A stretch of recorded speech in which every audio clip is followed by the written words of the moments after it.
Exercice 5, une histoire de Où est Charline? Lors de son dernier voyage, Charline a traversé seule le monde entier. Elle a partagé avec toi 5 photos prises durant son périple. Alors, premièrement, où se trouve Charline sur les 5 photos? Alors, sur la première photo, on retrouve Charline ici. Sur la deuxième, on la trouve ici. Sur la troisième, on l'a ici. Et sur la quatrième, on l'a ici. Sur la cinquième et dernière photo, alors tu cherches bien, et en cherchant bien, Charline, elle apparaît pas sur l'image. Alors tu réfléchis un peu et tu sais qu'elle a traversé seule le monde entier. Donc là, de toute évidence, elle a l'air perdue en plein océan. Charline va se trouver derrière son appareil photo, tout simplement. Donc sur la cinquième photo,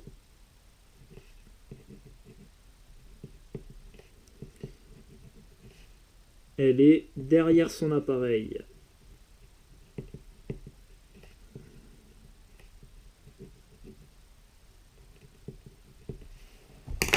Ou son téléphone, comme tu veux. Si toi aussi, comme moi, tu as bac-5 en assemblage de photos, push your hands up. J'ai fait de mon mieux. Deuxièmement, sur le planisphère qui suit. Donc le planisphère, c'est ça, un planisphère, c'est une représentation de la carte du monde en 2 dimensions. Voilà. Donc dans le plan. Sur le planisphère qui suit, repère par des points la position de Charline au moment où les photos ont été prises.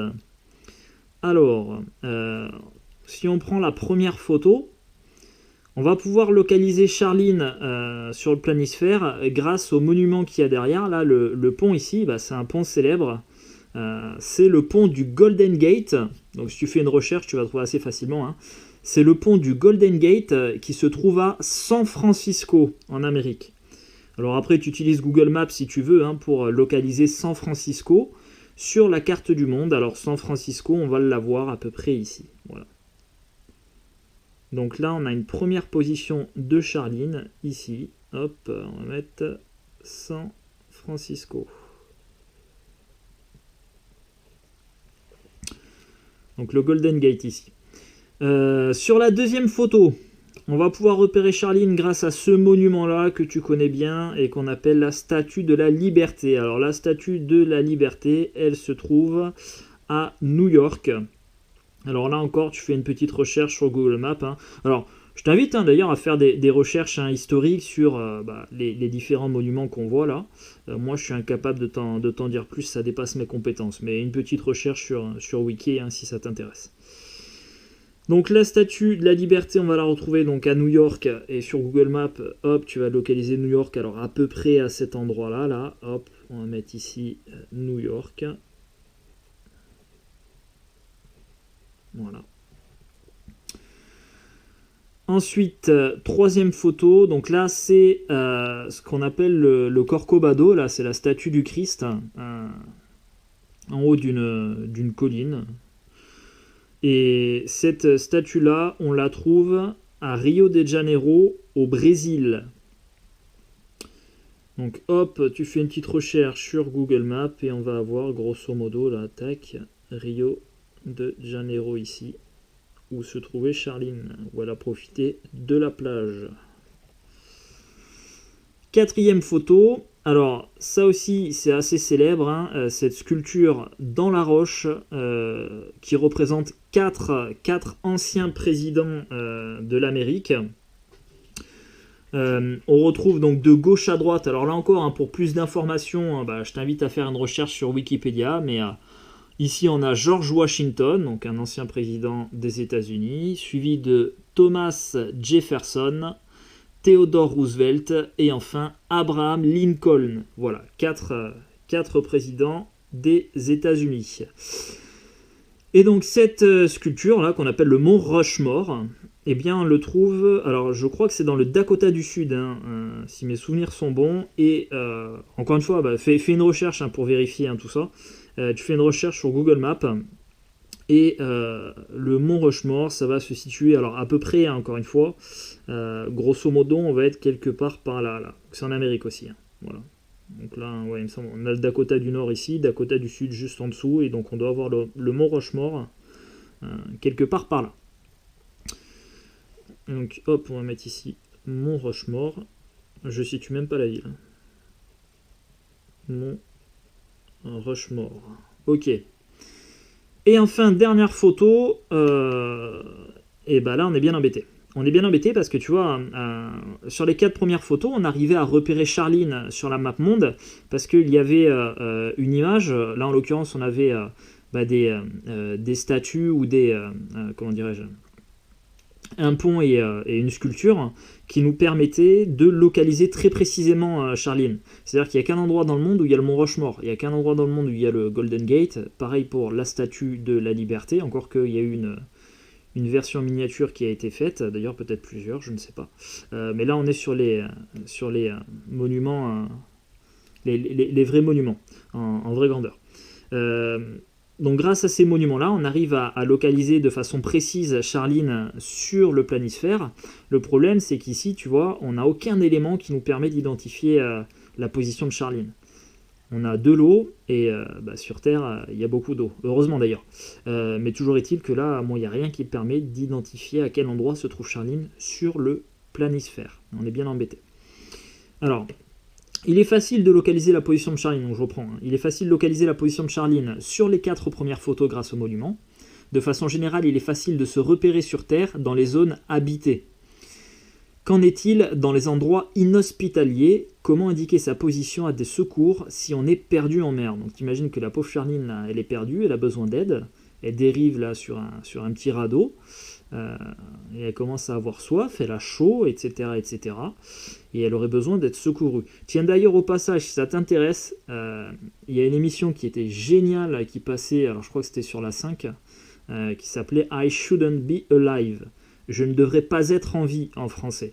Et donc il racontait des récits de personnes à qui il était arrivé des péripéties et qui auraient dû mourir, mais qui par un miracle ont réussi à rester en vie et derrière racontent donc leur témoignage voilà, sur ce qui s'est passé.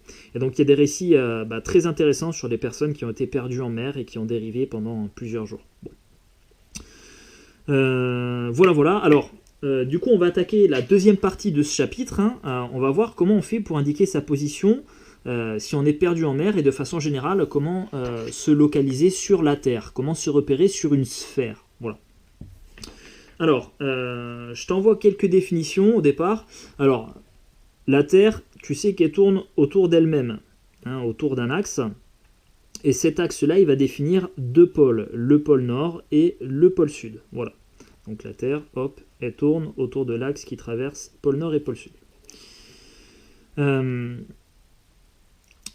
te le dis ça aussi, les 2 pôles, pôle nord et pôle sud, ce sont ce qu'on appelle des pôles géographiques, à ne pas confondre avec les pôles magnétiques. Tu sais, quand tu te sers de ta boussole. Quand tu te sers de ta boussole, là, l'aiguille, elle va indiquer la direction nord-sud. En fait, ce ne sera pas tout à fait le pôle nord qui avait indiqué, ce sera le pôle nord magnétique. Voilà. D'ailleurs, le pôle nord magnétique, il me semble qu'il se situe... en fait, il bouge, si tu veux. Il bouge parce que le champ magnétique, il n'est pas fixe sur Terre. Et le pôle nord magnétique, il me semble qu'il n'y a pas très longtemps, il a passé les côtes canadiennes. Donc tu vois, il n'est pas tout à fait au pôle nord. Bon, après... selon l'endroit où tu te trouves sur Terre, ça reste relatif, l'écart entre le pôle nord magnétique et le pôle nord géographique, du coup, ça t'indique quand même plutôt bien le nord. Bon. On continue, donc, on a pôle nord, pôle sud, ensuite on a ce qu'on appelle l'équateur, voilà, c'est, comme je te le définis ici, l'ensemble des points à la surface de la Terre qui sont équidistants des pôles nord et sud. Donc c'est cette ligne ici imaginaire qui fait le tour de la Terre. Et qui, cet équateur-là, du coup, va définir 2 hémisphères, la partie au nord de l'équateur qu'on appelle l'hémisphère nord et la partie au sud qu'on appelle l'hémisphère sud. Ensuite, un méridien, ce qu'on appelle un méridien, c'est un demi-cercle reliant les pôles nord et sud. Donc là, on a un méridien, on en a un autre, et en fait, tu as plein de méridiens tout autour de la Terre, tous les demi-cercles qui relient le pôle nord au pôle sud. Voilà, tout autour de la Terre, on a ce qu'on appelle des méridiens. Et les cercles qui sont parallèles à l'équateur, qui font le tour de la Terre aussi, là, ces lignes-là, c'est ce qu'on appelle des parallèles, parce qu'elles sont parallèles à l'équateur. Pour définir un point sur la Terre, on va se servir des méridiens et des parallèles, et en fait on repérera un point sur notre sphère par deux coordonnées qu'on appelle la longitude et la latitude. Alors la longitude d'un point, c'est la mesure de l'angle saillant GE. Alors tu vois, là, une définition très théorique, de même pour la latitude. Donc en gros, tu regardes, imagine on place un point P ici sur la Terre. Et bien pour repérer le point P, je vais utiliser l'angle. Tu vois, je vais projeter mon point P sur l'équateur. J'arrive ici à PE, donc la projection de P sur l'équateur. Et l'angle que va former mon point P avec le... Donc ça ici, c'est ce qu'on appelle le méridien de Greenwich. Le méridien de Greenwich, c'est le méridien, si tu veux, qui nous sert à nos... Le méridien de base, voilà. Qui passe par la ville de Greenwich. Alors je crois pas que ce soit une ville d'ailleurs, je crois que c'est un quartier en Angleterre. Bon. Donc ça, c'est notre méridien de base pour nous repérer. Et donc pour déterminer la longitude du point P, on va regarder l'angle formé par GE, C et PE. Voilà. Cet angle-là, c'est ce qu'on appelle la longitude du point P. Si tu veux, c'est en quelque sorte l'écart que fait le méridien qui passe par P avec le méridien qui passe par G. Bon, c'est pas très rigoureux dit comme ça, mais si tu veux, c'est l'idée. L'écart ici, cet angle-là, voilà, c'est la longitude du point P. Et ça, ce sera la première coordonnée de notre point, donc on écrira 50 degrés. Alors, quand tu définis la longitude, tu vois, on donne ici une mesure angulaire. Donc en degrés, 50 degrés. Il va aussi falloir que tu précises une direction. Parce qu'on pourrait très bien s'en aller de 50, on pourrait très bien être écarté de 50 degrés de l'autre côté du méridien de Greenwich, tu vois. Alors, la direction, eh bien, on donnera tout simplement soit O comme l'ouest ou E comme l'est. Et là, en l'occurrence, notre point P, on s'écarte de 50 degrés du méridien de Greenwich vers l'est. Donc la longitude du point P, ce sera 50 degrés est. Et ensuite, la deuxième coordonnée, parce que quand on dit 50 degrés est, on a juste défini ici tout le méridien là, qui passe par le pôle nord et le pôle sud, voilà, et qui passe par le point P. Donc on sait que le point P, il est quelque part sur ce méridien. Maintenant, on aimerait savoir où exactement sur ce méridien. Et bien pour ça, on va donner une deuxième coordonnée qu'on appelle la latitude. Et la latitude, c'est l'angle que va former le point P avec son projeté sur l'équateur. Donc c'est l'écart ici, hop, de combien je monte par rapport à l'équateur. Je monte de 30 degrés, et comme je vais de 30 degrés au nord, eh ben je préciserai la direction aussi. La latitude du point P, ce sera 30 degrés nord. Parce que j'aurais pu m'écarter de 30 degrés vers le sud, auquel cas j'aurais mis 30 degrés sud. Bon. Et donc maintenant qu'on a ces deux coordonnées-là, eh bien on a la position précise du point P sur la sphère, qui est définie par 50 degrés est, ça c'est la longitude, et 30 degrés nord, c'est la latitude. Voilà comment on fait pour repérer un point sur la sphère. Alors, à noter, pour repérer un point non pas à la surface de la Terre, mais au-dessus ou en dessous du niveau de la mer, eh bien, si on prend un avion en vol par exemple, ou un alpiniste sur l'Everest, un sous-marin dans les profondeurs des océans, tout ce que tu veux, qui n'est pas forcément à la surface de la Terre, au niveau 0, eh bien on rajoutera une troisième coordonnée, et cette troisième coordonnée, on l'appelle l'altitude. Voilà. Donc on donnera longitude, latitude, et enfin l'altitude. Nous, on se contentera dans ce chapitre de repérer un point à la surface de la Terre, donc juste longitude et latitude.